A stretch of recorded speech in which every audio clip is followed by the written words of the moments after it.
pessoas, esse é o blog Viajando Papel e Tinta e no vídeo de hoje vamos fazer uma sessão de sadomasoquismo literário. Então, vamos começar?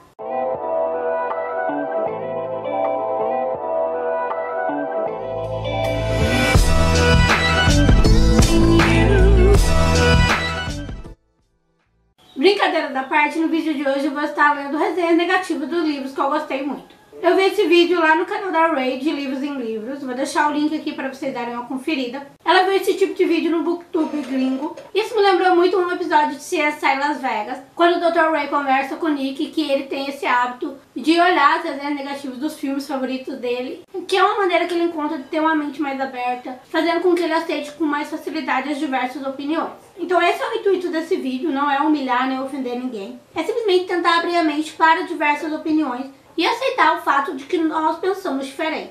Eu resolvi começar com os dois pés na porta e escolhi para isso Os Miseráveis, do Victor Hugo, que é o meu livro favorito da vida. Eu sei que ele tem algumas partinhas bem chatinhas, Batalha de Waterloo, mas eu amo esse livro. Para isso eu vou abrir o Scooby e ler as resenhas de pessoas que avaliaram o livro com 1 ou 2 estrelas. Então vamos começar.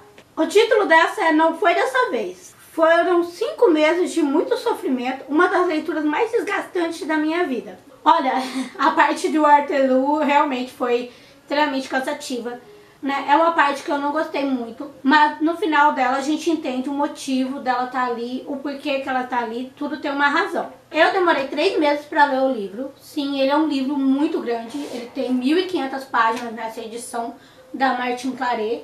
E tem 2.000 páginas na edição da Kozak, então é realmente um livro extenso e que vai te sugar. Há trechos ótimos, o desfecho nem se fala. Sim, gente, realmente o desfecho é maravilhoso. Em alguns momentos realmente fiquei comovido, mas não é o livro. Sim, meu bem, pra mim é, e é o meu livro favorito da vida. Por um certo tempo cheguei a pensar, o problema sou eu. Todo mundo gosta dele, menos eu. E eu estou odiando. Odiar é uma palavra muito forte, muito pesada, coleguinha, né? Odiar, né? É uma palavra muito forte. É normal você gostar de um livro que muitas pessoas não gostaram, é normal você não gostar de um livro que muita gente gostou, super normal. Até que um certo dia, discutindo literatura no grupo do Facebook, alguns colegas concordaram comigo acerca das minhas críticas a respeito da obra, que foi um alívio. Não estava mais alone.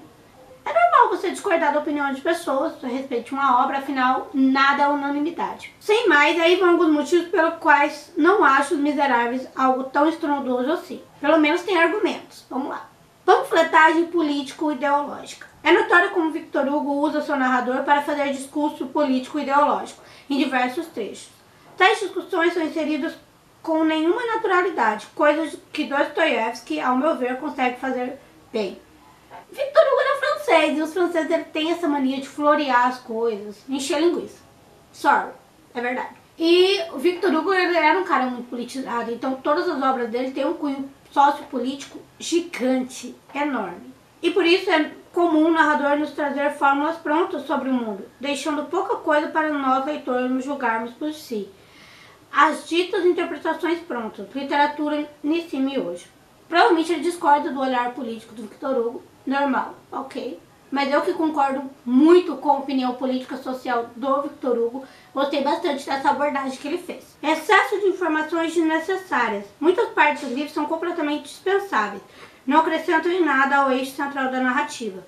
Isso tornou a leitura um suplício. Hugo usa o livro como desculpa para dar aula de história, falar sobre urbanização. Em resumo, o literário é sacrificado em nome do didático. Pode-se fazer um bom apanhado no contexto sócio-histórico sem apelar para didatismo. Vide Os Pilares da Terra, de Ken Follett. Uou! Eu gosto muito de história, sempre gostei bastante. Então eu não achei maçante essa parte histórica da obra. Tá certo que o Waterloo, sim, eu vou bater nessa tecla. A parte de Waterloo é cansativa. Mas, novamente, no final, você consegue entender o porquê que aquela parte está ali. Para você compreender toda uma obra, você precisa compreender o período histórico que ela foi escrita e toda a ambientação histórica que ela aborda. O retórico tomando o lugar do literário. Em alguns trechos no quais Hugo pesa tanto tamanho em efeitos de linguagem que a naturalidade poética é sufocada. Eleva-se tanto o tom do discurso poético que acaba desembocando no piegas, no exagero sentimentaloide. Felizmente, esses trechos são poucos, sem comparados aos de cima, ou seja, a parte histórica. Lembro da descrição do jardim da casa de Jean Valjean. Tem até uma metáfora infantis, coisa comum. Encontrou um sorriso dentro daquela flor. Oh my god. Existem outros pontinhos incômodos. Infelizmente, o espaço aqui não me permite coisa semelhante à extensão de Os Miseráveis. Tem até o comentário dele das pessoas que poderiam criticar a obra, né? Tipo, você é tão cruel com esse clássico. Victor Hugo é o nome maior do romantismo francês, né? Há coisa boa. No todo, não me convenceu. Quanto à intocabilidade de escritores clássicos, só digo uma coisa. Nada é invulnerável à crítica. Sim, concordo. Todos nós temos direito de dar a nossa opinião, discordando ou não. Eu gosto muito desse contexto histórico que o Victor Hugo aborda. O francês ele tem esse hábito de florear demais a escrita. Então, talvez os escritores franceses não agradem a ele. Beleza, de boa. Vamos a mais uma resenha. O título dessa resenha é Não Achei Tudo Isso, Me Crucifique. Tá, beleza. Não precisa vir com um escudo, tá? Que eu não vou com lança, nem com espada, nem com pedra, nem nada. Porque afinal, como eu já tinha dito, todos nós temos direito à nossa opinião. Vamos ver se ele argumenta, né? Bom, li Os Miseráveis e ao terminar a sensação que tive era de que o autor poderia ter contado a mesma história com muito, mas muito menos páginas. Existem passagens nesse livro que são totalmente desnecessárias. Descrições longas e capítulos falando sobre arquitetura, esgoto e outras coisas mais. Algumas partes também achei que foram colocadas apenas para criar volume na obra. Eu não sei se foi o caso de Os Miseráveis, mas eu sei que o Conde de Monte Cristo foi porque o autor ganhava por linha, tá? Então, só fica a dica. Entendo que é um clássico incontestável, mas não vou dizer que gostei, apenas por causa disso. Existem outros clássicos que me agradaram muito mais que Os Miseráveis. Lógico que em muitos momentos o livro me agradou, e esse momento era quando o autor ia direto ao ponto, e não ficava se delongando. Muitas reclamações feitas com relação ao Miserável é a respeito do narrador. O narrador faz muitas digressões. Quando os personagens são levados ao esgoto, o autor ele vai fazer todo um apanhado histórico do esgoto.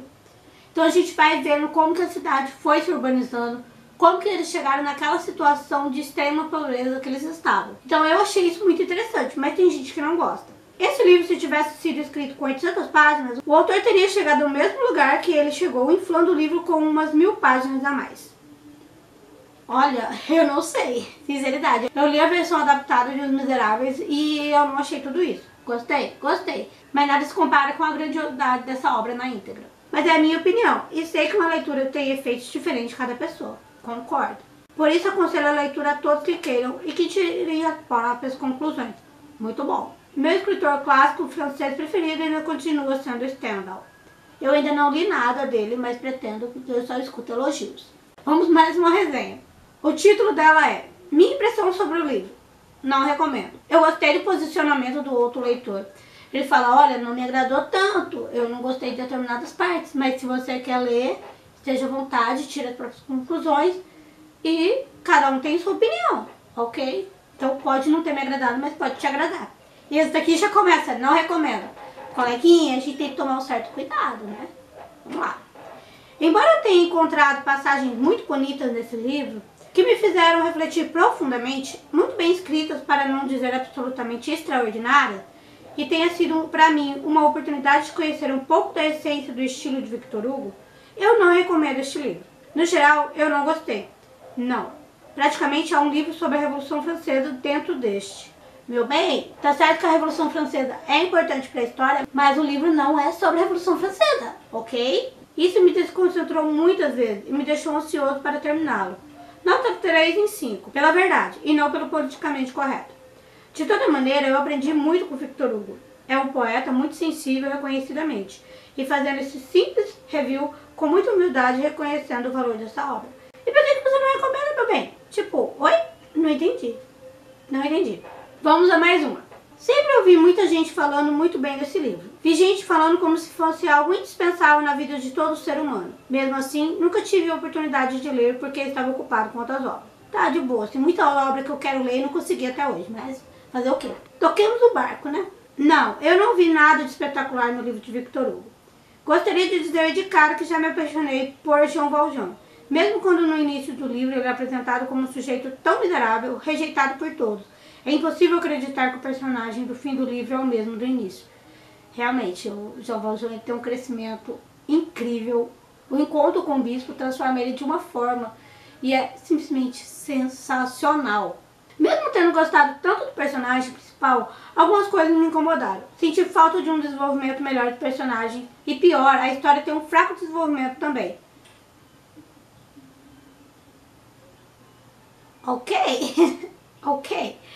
Queria conhecer melhor tudo o que estava passando. Parece que o escritor estava com pressa de terminar o livro e ficou tudo meio corrido e o fato da história se passar em fatos históricos memoráveis prejudicou a leitura. Cara, o livro já tem 1000 e poucas páginas, quase 2000 páginas. Se ele fosse colocar mais coisa, o povo ia surtar. Em um certo momento, o enredo da história é interrompido para uma grande explicação sobre a Revolução Francesa, se não estou enganado. A grande reclamação sobre esse livro são as digressões que o narrador faz e eu amei. Então não tem nem o que falar, tudo bem. Porém, alguns momentos desses fatos históricos foram essenciais durante a trama. No capítulo do Marius, por exemplo. Sem nada de extremamente espetacular, Os Miseráveis rende uma leitura bastante agradável e, é claro, a oportunidade de conhecer um dos personagens mais humanos da literatura, Jean Valjean. E o Bispo de Tigres, meu bem, ele é maravilhoso. Além de eu gostar da vontade de procurar mais livros do escritor poeta do romantismo Victor Hugo. Vamos mais uma resenha. Os Miseráveis. Com personagem bidimensionais. Oi? Tipo, Javert mandou lembrança, meu bem? É uma história simplista de dicotomia entre o bem e o mal. Os Miseráveis é um livro que, pelo menos nos tempos atuais, não faz justiça ao seu status de clássico. Ok. Tudo bem. Então tá, né? Mais uma. Esse livro tem como enredo um jovem pobre que supera as adversidades da sua vida e é imposto pela sociedade, ascendendo socialmente e financeiramente. É um bom livro, mas acredito que algumas situações são forçadas demais. Para essa pessoa, eu recomendo um livro chamado Entre Salas e Celas, do Marcel Semler. E ele vai fazer um paralelo entre a história de Jean Valjean com casos que ele, como advogado, presenciou nos nossos dias atuais. Então a discussão dentro dos Miseráveis não é tão distante assim da nossa realidade, né? Então foi isso. Não foi tão ruim assim. Poderia ser pior. Espero que vocês tenham gostado. E fica aqui minha super recomendação de Os Miseráveis. Beijos e até a próxima. Tchau!